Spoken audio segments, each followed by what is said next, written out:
Hi, I'm Mitchell Ringos. Welcome to Word for Word, where we offer you an in-depth look at some of our interviews with newsmakers from across the Northwest. After 3 years of having to scale down, the 33rd annual Festa Italiana is expected to welcome back thousands, with the Italian Cultural Center's parking lot packed with people excited to enjoy everything the first day had to offer. Okay. So today is the first day of Festa Italia. How's the turnout been so far? Really good, actually. We had a lot of people who were here before it even opened, so that was a really good sign. But as you can see, I think lots of people are excited that it's back in full force and it's not takeout like it was last year. So it's really good for it being just a couple of hours that we've opened. There are tons of people who are here, and I expect there will be more throughout the day and into the evening. And how great is it seeing people being able to sit down and eat and enjoy the music again? It's awesome. I mean, for us especially, the last 3 years with COVID, we couldn't really do this. So I think for not only us, but I think lots of people, they're happy to come out and see their friends and have pasta and gnocchi and be able to actually sit here and enjoy the music as well. So it's definitely a return to how things were previously, and we're really excited about it. And what are your expectations for the turnout this year? Well, I was looking back at the numbers from previous years, and we've had about 20,000 people over the course of the weekend in the non-COVID years. So I'm hoping we can get the same amount of people out this year. But it sounds like people are really excited to come back, so I think there will be even more people. I talked to a lot of people today who it's either their first time coming or their first time in a few years that they've been here. So really excited to see everybody back in action here. Can you talk a little bit about, I guess, what people can expect when they come out here if they haven't been here before? Well, I think the first thing is definitely the great Italian food. There's gnocchi and penne and meatball subs and sausages and crostoli and elephant ears. I could go on forever, just the amount of food that we have here. But obviously the entertainment as well. We have some local artists, some international artists as well. There's children's activities, and of course the beer garden for some people who like to have a nice sip of beer when they're watching the music and eating their pasta. So there's fun for everybody, and it's on until 11 o'clock tonight and 11 o'clock tomorrow as well. And can you maybe talk about the importance, I guess, like it's been going on for 33 years. I guess what keeps you guys going every year? Yeah, well, I think a lot of it is sharing our tradition with the community, and even within Italy, there are many different cultures and regions, and so it's an opportunity for all of those people to come and share their cultures with each other. But I really do think it's a good way to keep our heritage and tradition going. You think back 33 years ago, some of these guys who were just looking for a way to celebrate Italians in the community, and it's lasted this long. So I think it's in large part due to their work, but also the community who really enjoy it and who like coming out, and they're really the people who keep this thing going. And how much work goes into hosting Festa? Lots of work. You'd be surprised. It's probably about 6 or 7 months of work that we've put in. You know, we have to coordinate with all the different food vendors and with the hospital and entertainment, and you know, there's a lot of logistical work that goes in as well. So we're really excited though that things are up and running, and we're going to be here all day today and all day tomorrow. Originally from Italy, we came here in 1969 for a new adventure, to find a better place to live, and it is great. This is a beautiful city with multicultural city with a lot of friendly people, and quite happy to be here that I made the choice to come to Canada. And you're volunteering here. Have you volunteered before? Yes, this is, I think it's 5 years now that I've been doing this with a lot of the other volunteers, with about 2,000 of us. Every year, like, you know, we do the takeouts every second Sunday of the month. And then the Festa Italiana, which is a great event. Like, we got for 2-3 years because of the pandemic, we haven't been able to. So finally, things are starting to get moving, and we finally can get back together and bring the culture back, like, you know, to with the food and all the traditions and so on. Yes. And what do you like most about Festa? Well, it's a thing that you can see a lot of people enjoying themselves with the music, the food, and it's a beautiful day to spend together. To, you know, after being locked down for 2-3 years, you know, it's great, and you know, it's the only way to go to have fun. And why did you want to volunteer? Why do you volunteer year after year? Well, it's the only way to help the society, and you know, it's a great society that all the members and Italian members and non-Italian members, or Italian descent. Yeah, without the volunteers, actually, it's going to be a little harder to have enough people. So, volunteering is one of the key for the hall to go together and to have things. So yeah, it's a great thing to volunteer, and it's, you know, for us, it's a place to spend together for 2-3 hours a day, and you know, have fun. And you mentioned because of COVID, you guys haven't been able to have the full scale. How does it feel seeing everyone back here again, being able to sit down and eat their food? Well, I can say for the 3 years with the pandemic, we were struggling with the lockdowns and so on. We managed to do some of the takeouts, where twice a month. So, but it's on a smaller scale. So to see this going back up again, we'd like to see more people, like to see more booths, just the way it was in the past, for the past 25, 30 years. So we like to bring them back, but slowly probably it'll come back, you know. That's all I really have. The only thing I ask is, can you spell your first and last name, Enzo? It's Enzo, E-N-Z-O, and Massei, M-A-S-S-E-I. And is there anything else you'd like to add? Well, just that like it's a great thing to keep going, like with the hall, and to keep the culture going. Like we don't really like to see to end, you know, just to keep going, and maybe we need more younger generation, younger people to volunteer and keep the tradition going. Car enthusiasts got the chance to show off their vehicles and motorcycles while bringing joy to the residents of Pioneer Ridge for the second annual Show and Shine event. Can you talk a little bit about what's going on here today? So today we've partnered with Pioneer Ridge, and we're putting on a Show and Shine event. This is our second annual event. Hopefully we continue on with this tradition, and the purpose of it was, through COVID, our residents were unable to get out of the home and tour the area, so we decided that we were going to bring the party to them. And last year went really well. We're really hoping that the weather holds and we have a good time today. And yeah, we've invited everybody, and the City of Thunder Bay was gracious to allow us to partner with them. So yeah. And can you go into a little bit of detail of what a Show and Shine event is? So our Show and Shine event is a fun event. There's no prizes. So we had a lot of people come to us and say that at most of the Show and Shine events, a select few win most of the prizes. And so we decided we weren't going to do prizes. We weren't going to do admission. We just wanted to do a community event where everybody could come together and appreciate beautiful machinery and have some fellowship and some friendship and have a good time. And you mentioned this is the second annual event. How was, I guess, last year's event and the response from that? Last year, it was a good start. We had about 14 cars and 8 bikes. The weather forecast was 80% chance of rain, so a lot of people stayed away. Luckily, there was no rain all day, and hopefully that holds true today too. And how many, I guess, can you talk about how many vehicles are here and the types of vehicles that we're seeing? So right now we have all different types of motorcycles. We got Harleys, Cowies. There's a lot of different brands that are here.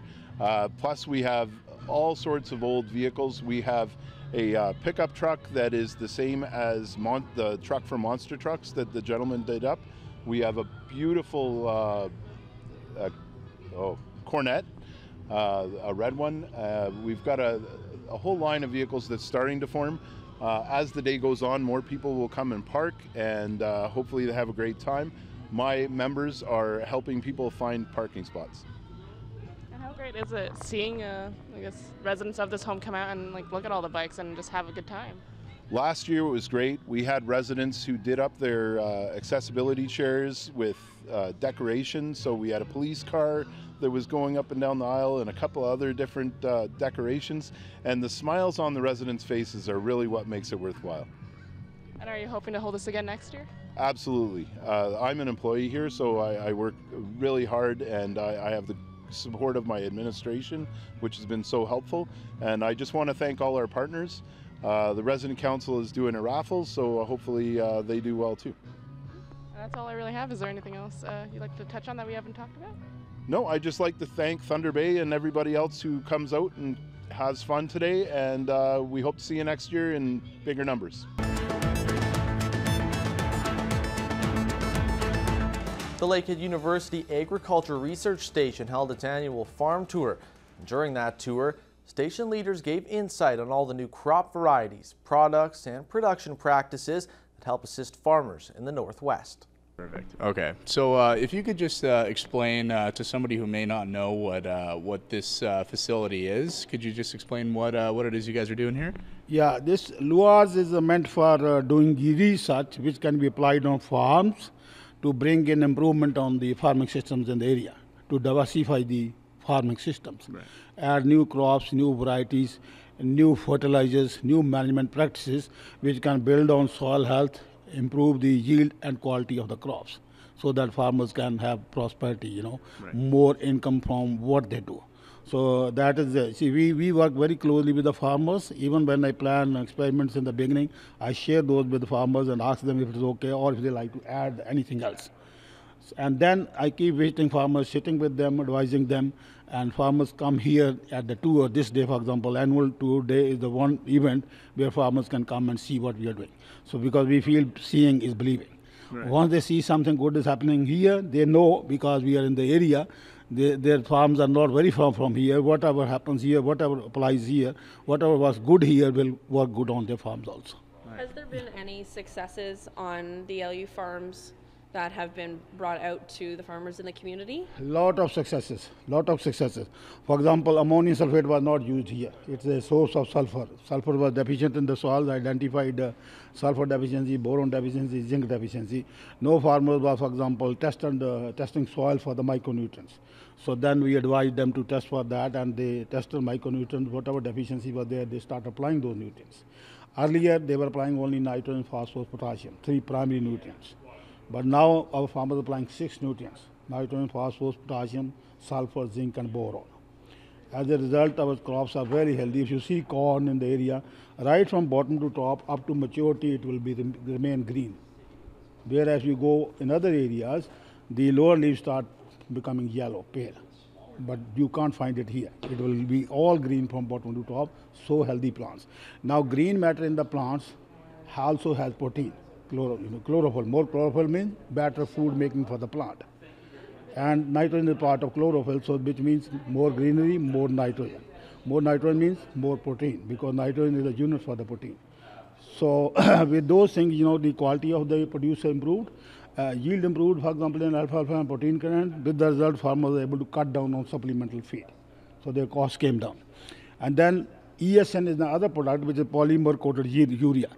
So urea quickly hydrolyzes in the soil, all nitrogen becomes available within days, and then but the plants do not take all nitrogen during days, right? They take over the crop growth period. So what happens is that then a lot of nitrogen will be lost from urea in the water or air, your environmental impact it will have. So polymer urea, what happens is it's coated with polymer, it has micropores. So water will enter through micropores, dissolve fertilizer, bring it out through micropores. It takes time. It takes 60 to 80 days to make the entire nitrogen soluble to the plant roots. Now, if we use only ESN, that may not meet the entire requirement at the early stage when plants need more nitrogen for growth. So we started doing research on blends of urea and ESN. And what we found here is that if you apply nitrogen, 2/3 of nitrogen from urea, 1/3 from ESN, then you get better yield. For example, in the canola, farmers have got nearly 1 metric ton extra yield per hectare. So which means nearly $1,000 per hectare extra income, or $400 per acre, right? So those type of things. And then we have introduced a lot of crops. Earlier farmers were growing only barley, alfalfa, hay, corn even they started and gone. Then a lot of crops were introduced by this research station. For example, winter wheat, winter rye, winter triticale. We are going to see one triticale field this year now after the tour here. And then canola was not a crop here. Yeah, canola was introduced here too. Then spring wheat, malting barley, flax was also introduced. A lot of crops have been introduced with the result that farmers are able to rotate crops. With the crop rotation, what happens is herbicides are also rotated because different crops, different herbicides are applied. So the problem which Southern Ontario is getting of resistant weeds, we don't allow to come here. So we work to solve the problems which can come, and also we look for the problem which can come, we don't allow them to come by doing the research and advising farmers. So there are a lot more contribution, dozens and hundreds of varieties we have introduced. Every year farmers grow better and better variety. See, the production depends on three factors. One is genetics. If a high yielding variety is there, then only we can expect high yield. If you grow a low yielding variety, whatever you may do, you can't get high yield, right? So genetics is important. Second is management. Now, if a high yielding variety is there, it has to have adequate management, high fertility, right? Matching fertility, matching nutrient requirements, then only you get it. Third is weather, which of course is not under our control. But when we screen varieties for disease resistant, drought resistant, right? So then we can find varieties which do better even in dry year, right? So those are purposes. And then disease is another component, because we want variety not only that yield high, but also our disease resistance. If a variety is high yielding, but it is susceptible to certain diseases, then it will fail. It will not bring the desired result. Of course, we work on the pesticide like fungicides also, which fungicide to spray if the disease comes. But it has to be integrated approach. You can't depend only on chemical. You can't depend only on genetics also, right? So it is a combined effort we do, try to bring in good genetics that has a resistance to diseases, insect pests, and then try to work out, chemicals or fungicides, which we do. Other important aspect we are doing is bioproducts. So we are testing quite a few bioproducts. One is Holganix. Holganix is malting barley was also introduced by us to the farmers.